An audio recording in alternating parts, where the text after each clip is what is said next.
Burnout 2, a forgotten classic? Well, no, of course it isn't forgotten, but I do think it's unfairly overshadowed by its sequels. Everyone these days seems to say that Burnout 3 is the best game of the Burnout series.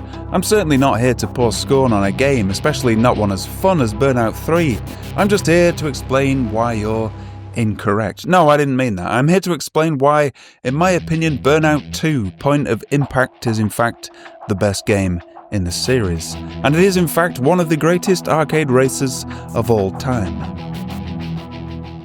Let's talk a little bit about how the Burnout series got started. Burnout's origins came by way of Criterion Games, a division of Criterion Software Limited established in 1999 to showcase the type of games that its Renderware game engine was capable of, with Fiona Sperry in charge.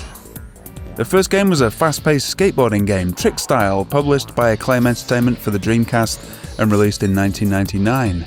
As a follow-up title, Sperry's team, now with Alex Wood on board, developed a racing game that showed off the capabilities of the newest iteration of Renderware named Burnout. Burnout was in development for almost 2 years prior to its release in November 2001. The 1976 French short film C'était un rendez-vous and the 1998 film Ronin influenced the conception of Burnout. Alex Ward, the creator of the series, said that the inspiration for the racing game was the DVD version's 15th chapter, to be precise, which is titled Crashing the Case. And, as you can probably guess, it shows a crash between two opposing cars. I didn't play this one much at all, actually, at the time. In fact, I didn't play it until after I played Burnout 2, and I found it a little bit underwhelming, to be honest, but playing it today I was struck by just how damn good it still is. The environments are really gorgeous, actually. It's slower and more considered than Burnout 2, and compared to the later installments, it might as well be a different series altogether, really. It's a really solid arcade racer with a boost mechanic feature to distinguish it from the competition. It holds up really well, actually, and it's a fun little title to revisit today, if only for those unique Gallic vibes. Burnout was pretty successful commercially and critically, and it was a hell of a lot of fun, and really stood in contrast to the realism and exhaustive detail of the Gran Turismos and Project Gotham racings that dominated the racing game genre at that time. But how would they follow up this cracking little game? Well, they strapped a rocket to its arse and sent it to America.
My old mate Gaz, who lived across the road from me when I was 18 or whatever, bought this one for his original Xbox back in 2003, and that's when I first experienced this amazing game. Gaz, my best mate Callum, and I used to sit in his darkened living room tooting on a massive ceramic bong shaped like a wizard as we passed the comically massive Duke controller between us, competing for the fastest lap times or largest multiplier, or of course the highest crash damage in the amazing crash mode. Our puffy, bloodshot, Yoda-like eyes fixated on Gaz's massive widescreen silver brick CRT, those were the days. We quickly became pretty obsessed with it. I wouldn't like to say how many hours we sank into this one. Night after night for weeks we played, and nothing beats the giddy thrill of squeaking a supercar between two massive 18-wheelers at 200 miles an hour in some rocket-fueled recreation of that scene from Planes, Trains and Automobiles.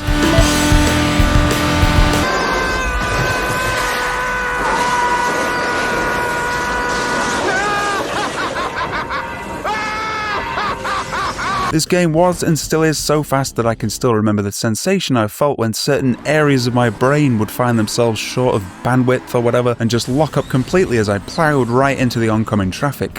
One hemisphere of my brain was fully aware of what I needed to do to avoid the crash, but the other just lacked the capacity to do anything about it.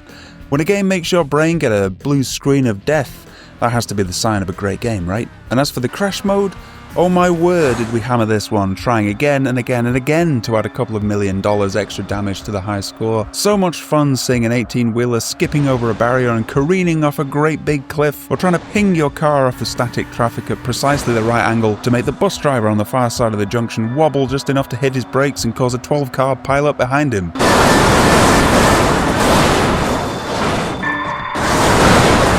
Magical but dangerously addictive stuff, and what a brilliant and highly original sort of side hustle to an already pretty well stuffed arcade racing game. What about the courses themselves? Well, we went from a Euro theme in the first game to a strong USA vibe in this one, and I personally really enjoy all of them. Well, that airport one's a little bit boring, but hey, you can't have it all. The courses are expansive, sun-drenched, extremely polished, crammed full of detail and dripping with personality. Sega-like blue skies overhead and the strong impression of a populated, organic world going on behind the confines of the map. If you played this game as much as I have over the years, they almost become like old friends in a weird way, and they just never ever get boring. It's a bit like Sega Rally, or really any high-quality old-school arcade racer in that regard. There aren't that many different courses available to you, but they're so brilliantly designed, distinctive, and aesthetically appealing that it just doesn't matter. In fact, you get more from a handful of fantastic courses than you do from a game with a bazillion tracks that are mostly forgettable. I can think of many a modern driving game that's guilty of this. Less really is more sometimes. Probably the main reason why I like the original Xbox version of this game the most, that's the version you're looking at here by the way, is the option of custom soundtracks. You could rip an audio CD to the Xbox's hard drive and play it during the race. This seemed like voodoo at the time, just an awesome feature. Every time we used to put the Top Gun theme tune on, it seemed to make my friend Callum invincible for whatever reason. With his eyes so bloodshot and squinty he could barely see his hand in front of his face, he would weave through traffic effortlessly at insane speeds like some sort of northern skunk-fueled Neo.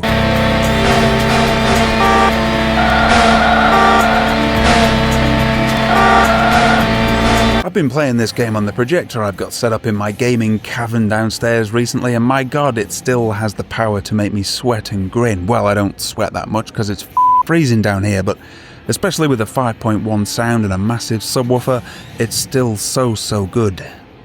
But despite the mental speed, the 12-car pileups and the general bombast, Burnout 2 is still a proper arcade racing game at heart. You have to memorise the courses if you want to get through them quickly. You must also learn how to dodge traffic and keep your Burnout multiplier going, and getting the best lap/race times quickly becomes a bit of an obsession, at least when you're playing with friends. There's always a sense of jeopardy there, a sense of risk and reward between picking a safer route or throwing caution to the wind and weaving through the oncoming traffic in order to fill your boost bar more quickly. Battling the nagging fear that you were going to be overwhelmed, break your Burnout chain and see the other cars overtake you, not to mention losing your chance of a high score or a best lap time. This element of the game is something that was lost, at least partially, with the game's sequel Burnout 3, in my opinion.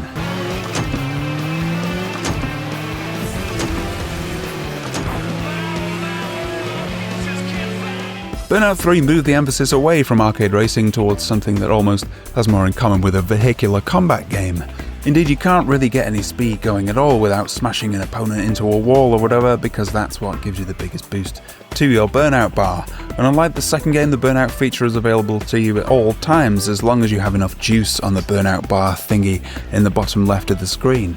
Gone is the multiplier system of the second game, and with it goes some of the challenge and the thrill of the game, in my humble opinion at least. There are now so many destructible obstacles, pyrotechnics and cutaways to super slow-mo crashes and other assorted variables that lap times become a bit meaningless really. Track memorization is less important, as is dodging traffic. In fact, you can just plow through it most of the time. The aftertouch feature enabling you to move your car about after you've crashed is cheating as far as I'm concerned, especially in the crash mode. There are so many unlocks after each race that you just completely lose track of all the cars you've got, really. It all becomes a bit meaningless. The excitement of unlocking a new vehicle or game mode is diminished because it just happens all the time. It's a really fun game to play in and of itself, of course, don't get me wrong. Most of these changes do make the game easier, and more eventful, less challenging. There are fewer things for the player to get wrong, and along with all these stuff that the game throws at you constantly, it's fun, of course, at first at least, but in comparison to the original, it all just rings a little bit hollow. There's something missing here. There's less skill involved, there's less jeopardy, less of a challenge.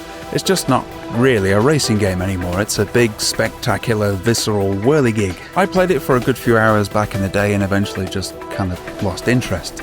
Less really is more sometimes, just ask Sega Rally with its 3 cars and 4 tracks, for example.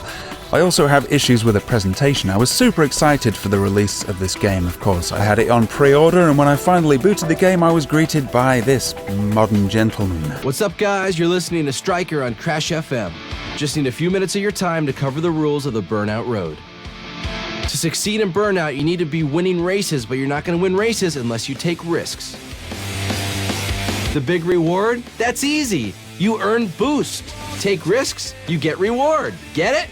Oh dear. I was worried about this one right off the bat. I went straight to the options to see if I could switch this bell end off, and yes, you can switch him off, although as you start the game you still have to listen to him waffle on for 10 minutes explaining the game in completely unnecessary depth and with that cringeworthy voice, and kind of reminds me of that scene from Wayne's World where they sell the show to the suits and move into a big fancy studio. Wayne's World, party time, excellent. Then there's the soundtrack. We went from solid, cheesy 90s style American rock from composer Stephen Root that was melodic, sometimes rockin', and all-round pleasingly 90s arcade racer, to a licensed soundtrack containing such lightweights as Flange Ferdinand and Jimmy Eats Biscuits, or whatever they're called.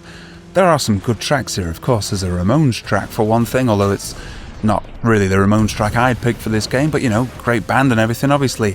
Then there's, Ash, who were half decent, and they've got Pennywise on there and stuff, but there's really a mountain of mid-2000s gash to go with it.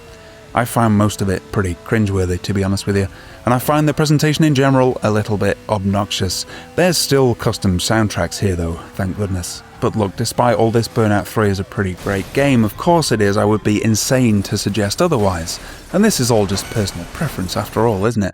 Ultimately, we're playing games because they're fun, aren't we? This is supposed to be a happy occasion. Let's not bicker and argue about who killed who. Nevertheless, I maintain that the second game is where this whole thing peaked. It's Burnout in its purest form. If you played it back in the day, I can guarantee it's just as good as you remember, and if you didn't, then, well, you're in for a treat. Slick, charming, lightning fast and polished to within an inch of its life, there's nary a gram of fat to be seen anywhere.